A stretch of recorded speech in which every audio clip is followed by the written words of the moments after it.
Hello everyone, I greet in the name of God Almighty. My name is Apostle Silas, and today we have a very interesting video to react to, and this one says that famous atheist does not know Islam. I believe that this is going to be a very interesting video. So if today happens to be the first time of you checking out my channel, don't forget to subscribe to my channel and follow me on my Facebook and Instagram. And if you have any video you want me to react to, don't forget to drop it at the comment section and I'm going to check it out. So guys, before we get on to the video, I'm a theologian and I make this video not to discredit anyone's religion. This is basically for educational purposes, and I believe that at the end of this video we all are going to learn from this. So let's get on to this video and check this out. Do you believe in God? Me? Creator? Yeah, so I'm, the more I look at the universe, just the less convinced I am that there is something benevolent going on. And I look at disasters that afflict Earth and life on Earth. Volcanoes, hurricanes, tornadoes, earthquakes, disease, pestilence, congenital birth defects. You look at this list of ways that life is made miserable on Earth by natural causes. And I just ask, how do you deal with that? So philosophers rose up and said, if there is a God, God is either not all powerful or not all good. And this is why religions are called faiths, collectively, because you believe something in the absence of evidence. That's what it is. That's why it's called faith. So I remain unconvinced. But if you've got some good evidence, bring it, bring it, bring it. Mr. Tyson here rejects the existence of his creator simply due to the fact that bad things happen in the world. This is a rather pathetic argument, but maybe he hasn't read the Quran, in which this matter is made clear. أحسب الناس أن يتركوا أن يقولوا آمنا وهم لا يفتنون. If this life was not a test, we wouldn't have summer and winter. We wouldn't have the challenges that we face. But because this life is indeed a test, as we as Muslims believe, Allah says, we will test you with everything, all sorts. And for this reason, within ourselves, you have days when your health begins to fail. If your faith in the Almighty remains intact or becomes stronger upon a test and a challenge, you have now passed that particular test. And as a whole, if you were to become closer to the Almighty as the days pass, because you understand the nature of the creation, and primarily the fact that the Creator who has created the creation is who we owe our existence to, you have actually then succeeded. But if you've got some good evidence, bring it, bring it, bring it. The other point he made was that the believers in God believe without any evidence. And this is why religions are called faiths, collectively, because you believe something in the absence of evidence. That's what it is. This is also completely false, as there is evidence for the Creator everywhere we look in His creation. All the information they need to function is encoded within the seed, and there are hormones that control the upper and lateral growth of the plant, as well as the growth toward the roots, all of which is encoded within the seed. You eat the delicious fruit and throw the dry and tasteless pit away. This way, you are compelled by a controller who governs the whole universe, allowing that fruit to pass its genes all over the earth, giving you the savory taste while hiding the genes in the core of a smooth, dry pit that is not attractive to you. Once the seeds stick to the ground, it starts quietly transforming into branches and roots, and this is how the mother succeeds in passing her genes on to its children. All of this takes place in a plant that has no cognition. So, who adjusted the information for those deaf-mute fruits? And who adjusted the amount of sugar so it would appeal to your palate? Who made the seed unappealing so you could dispense with it and throw it away? Who loaded the seed with sufficient genetic information to create a new plant with all its details and functions? If the sun was any closer or further away, it would have catastrophic implications, and all of creation, as you know it, would cease to exist. How could everything in the universe be positioned so perfectly for life without a creator? Only a fool, without reasoning or understanding, would believe that this world came into existence from nothing. It is God who created the balance to allow us to live and breathe on this earth. Yet the ungrateful reject his blessings and walk on the earth with arrogance and pride, believing that their ancestors were animals which they evolved from. That is their faith, and this is ours. First, there is not one single evidence proving a major evolutionary development.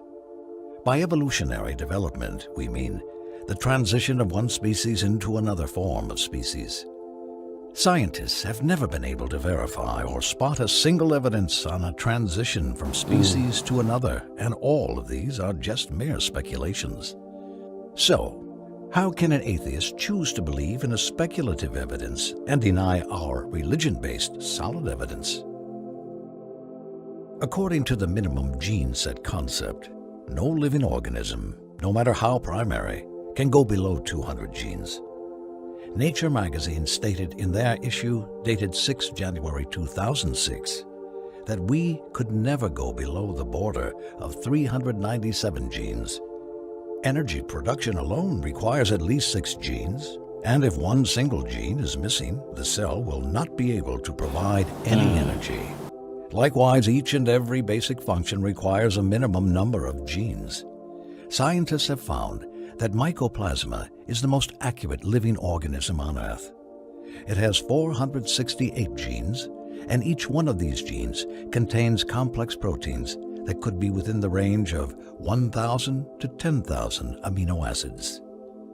Hence, if you have 3 billion specialized pieces of information, these pieces of information are embedded inside the nucleus of each of your cells to produce precise vital functions, or even 11,000 pieces of information, then you are facing a giant treasure of specialized information that has suddenly materialized. Atheists fantasize that there were beings that emerged from a count of 0 genes, but the theory of minimum gene set came to thwart this fantasy. Obviously, all living organisms have emerged so functionally complex from the very first moment. But if you've got some good evidence, bring it, bring it, bring it. أولم يروا كيف يبدئ الله الخلق ثم يعيده إن ذلك على الله يسير قل سيروا في الأرض فانظروا كيف بدأ الخلق ثم الله ينشئ النشأة الآخرة إن الله على كل شيء قدير يعذب من يشاء ويرحم من يشاء وإليه تقلبون وما أنتم بمعجزين في الأرض ولا في السماء وما لكم من دون الله من ولي ولا نصير والذين كفروا بآيات الله ولقائه أولئك يئسوا من رحمتي وأولئك لهم عذاب أليم.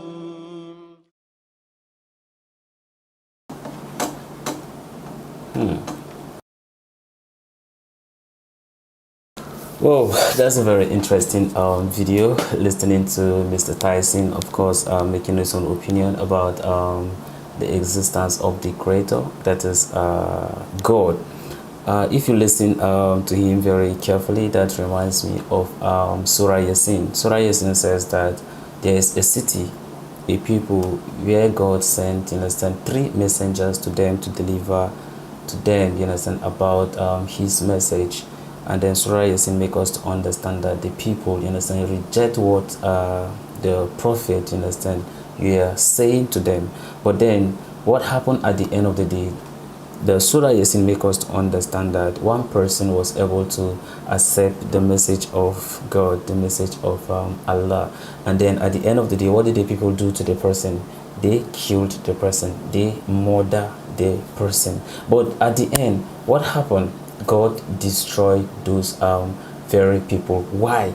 Because they refused to listen to his messengers. They refused to listen to the word of God. And then we are able to like to understand what happened to them at the end of the day. We also look at the people of Noah. Of course, Noah, in a sense, keep preaching to the people about the message of God. And what did the people do? They refused to listen to him. Even in his family, even his first son, refused to hear what God, in a sense, is saying. And then what happened at the end of the day? The people of Noah get destroyed. And how did they get destroyed? Through what? The rain, through the water. God sent flood, and then it consumed all of them. As a matter of fact, there's a lesson, in a sense, to that Noah story. You know, when you look at it, the son tried to think that he is logic, right? He tried to use his logic. He think that he is smart by saying that I am going to take refuge in the mountain. And then what happened to him at the end of the day? The water was submerged the whole earth. And then what happened? Everything, in a sense, died, including that very son. Now, when you look at, in a sense, this life, God always would give us a test. And that's why we have Ayub, for instance, or Job, for instance. That's for the Christians. What happened? God was able to bring, you understand, we could be able to understand the series of, you understand, tests, you understand, that comes to him. But then what happened at the end of the day? Don't forget, you understand, when the test was coming, he lose, you understand, almost everything. Okay, he lose almost everything. The only thing that he did not lose is, let me just say, he did not lose, you understand, his wife.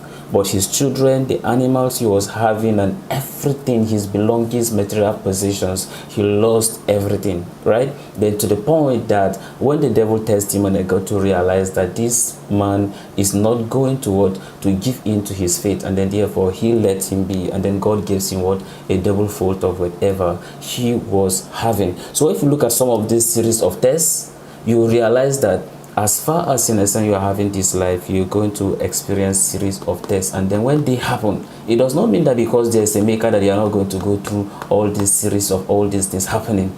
But then don't forget, before all these things, in a sense, came to pass or begin to manifest, God have already warned us that this is what that is going to happen. And that is why, in a sense, we have always, in a sense, preached about one message, and then the message of repentance. If you says that you have not heard, in a sense, the word of God, and now you have heard, so now that you have heard, what do you do about it? Okay, that's what, in a sense, we are much more, in a sense, concerned about. You did not know about it. Now that you know, what can you do about it? Can you be able to forsake whatever that you have been doing and return back to your maker? That's what, in a sense, is expected of all of us. Else, otherwise, we're going to get destroyed.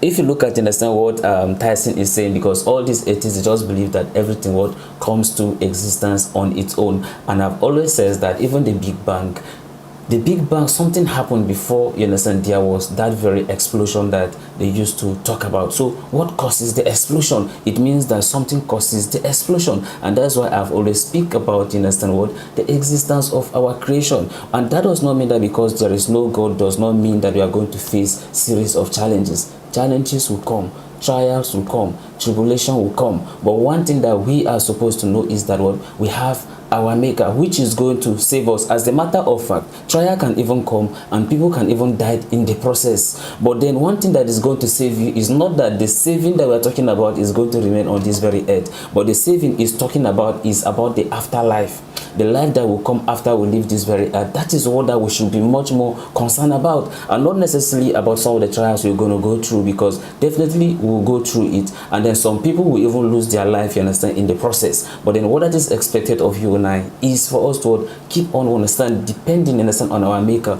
our Lord Jesus Christ, you understand. If we read, you understand, the book of, you understand, Matthew, it makes us to understand that what he was also tested, just like how, in a sense, some of us might be facing, in a sense, trials and tribulation. And then the Bible makes us to understand that after the baptism, what the Spirit of God took him to the wilderness. From there he fasted, what, 40 days and 40 nights. And after that, what, the devil came, in a sense, and then tested him. And then everything the devil, in a sense, was saying is what it is written. So it's because of, you understand, Mr. Tyson may not be exposed to the word of God, and that's why he just feels like everything come to existence. And those are some of the things that the atheists, in a sense, generally always believe, is that there is no God. They only believe, in a sense, in science. Why do they believe in science? Because they understand that science is all about what?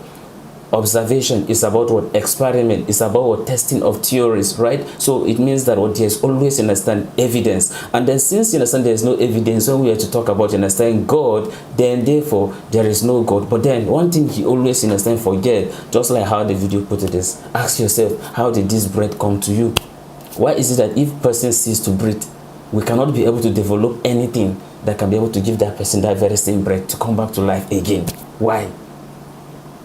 That shows that what? There is somebody who is superior. There is somebody, you understand, that created us, and there is somebody who determined the number of time you are going to spend on this very earth. And a second, we cannot be able to give the person. It's only the maker who decides, you understand, who live and who die. So that's why it's expected of us as Christian or as Muslim, for us to be very dedicated, you understand, to God, and then obey his commandment. Of course, he has given us, you understand, his book to the Muslim. He has given them what? The Quran, and all those things are there for what? For guidance. They are to guide you, you understand, while you are here on this very earth, so that you don't get consumed by some of the things happening on this very earth and they end up losing your soul, knowing fully well that what? There is afterlife. Same thing is also applicable to the Christians. That's why we also have the Bible. Bible is also same thing, what? For guidance. And all is expected of you is what?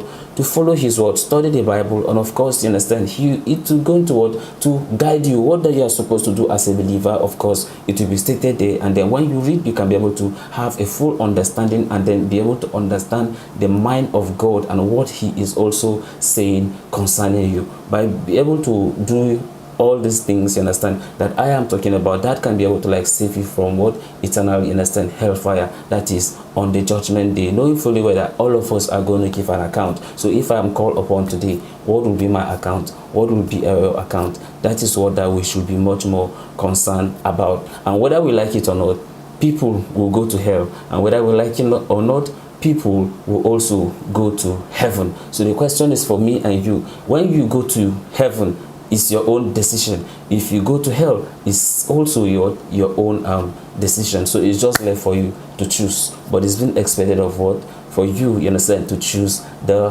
right way. And choose the right way is for you to also have another life, you understand, once you leave this very earth. So guys, this is the end of our video. If you like my reaction, you should like, share and subscribe. And I also want you to also comment where you are watching me from, and then also about some of the atheists, you understand, belief. I know that a lot of you will have contribution to this, and I want you to also put your contribution at the comment section, and God is going to bless you. So have a wonderful day, and I see you in my next video. Bye bye.